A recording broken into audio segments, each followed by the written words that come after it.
Welcome to Daily Dose Radio, a 5-minute devotional podcast studying the Psalms verse by verse. Broadcast from the ever-beautiful Sharonville, Ohio, on the sunny side of Cincinnati. Hey friends, welcome back to Daily Dose Radio. This is what we like to call the Bible Bistro, and the doors are open. So come on in here and sit down. Got a bookshelf down the Bible Bistro because I've just published my new book, Christianity to the Life. It's not mine, it's actually Cotton Mather's. I've just updated it and edited it so you can enjoy it. It's really good. I hope you'll go out and get a copy. It's in Amazon, paperback, and Kindle. We're looking at 31 through 37 today, and I've called this psalm the Wheel and Woe of Revival. And part of the reason why I call it the Wheel and Woe of Revival is because this end piece here in the first half really sort of sets up for us the whole idea of revival and how it happens. So I'm going to begin reading in 31. Yesterday we ended with the cliffhanger. They were not estranged from their lust, but while the meat was yet in their mouths, and then we stopped right there. We'll pick up today with, the wrath of God came upon them, and slew the fattest of them, and smote down the chosen men of Israel. For all this they sinned still, and believed not for his wondrous works. Therefore their days did he consume in vanity, and their years in trouble. When he slew them, then they sought him, and returned and inquired early after God. They remembered that God was their rock, and the high God their Redeemer. Nevertheless they did flatter him with their mouth, they lied unto him with their tongues, for their heart was not right with him, neither were they steadfast in his covenant. So I think the key here is in verse 32. Verse 32 says, for all this they sin still. So what's the all this? Let's review for a second. Okay, if you go back up to 12, we're talking about the marvelous things. So we have this story of Egypt. What they forgot in Egypt. They forgot that he divided the Red Sea. They forgot that he made the waters to stand up in a heap. They forgot that he led them with the cloud and with the fire by night. They forgot that he clave the rocks in the wilderness and gave them drink out of the deep.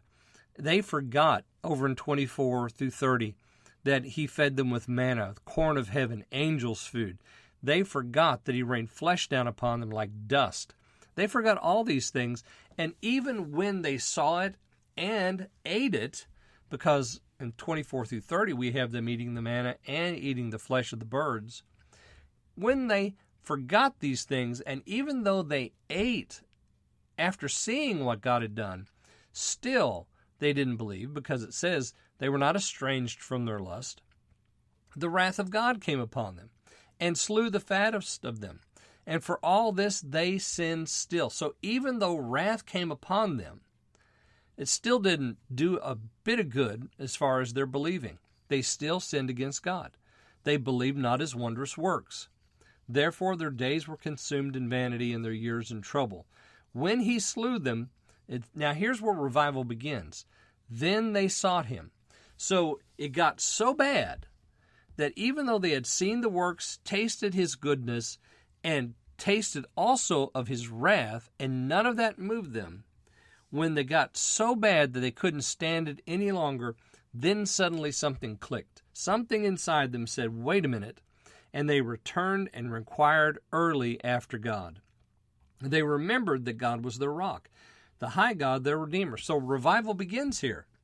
But you'll notice at the end in 36 and 37, it quickly cools.